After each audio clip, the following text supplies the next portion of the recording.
388. Are you astonishing? Chalcedon Report number 295, February 1990.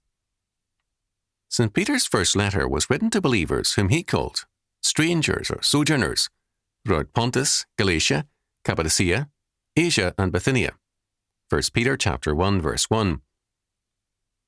Before their conversion, they had been drunks and spendthrifts, idolatrous and lascivious men. Now people were surprised by their conduct. They think it strange that ye run not with them to the same excess of riot, speaking evil of you. 1 Peter chapter 4 verse 4. The Greek word syneso, translated as strange, can also be rendered as astonished or surprised. Thus, Peter tells us, first, that the changed life of the new Christians seemed strange or surprising to their friends and neighbours. It came as a shock to them that these recently wild men were now so different. Second, instead of being happy about it, these men spoke evil of the new Christians.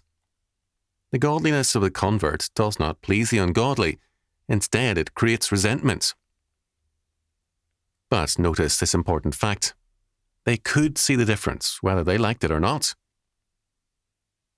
When I was in high school, a prominent California pastor died suddenly of a heart attack, and there was a newspaper account of his career the next day.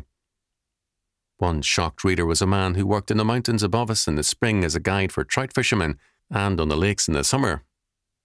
He said, "I'd taken him fishing for years, and I never knew he was a minister." That was perhaps the saddest obituary I ever heard.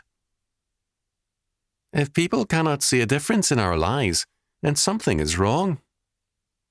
Peter was happy that the people to whom he wrote were astonishing people, and also upsetting them apparently because of the difference in their lives. If Jesus Christ does not make a difference in our lives, it is because he is not there. Your mirror will only reflect your face. Your actions will reflect the presence of someone else, if he is there.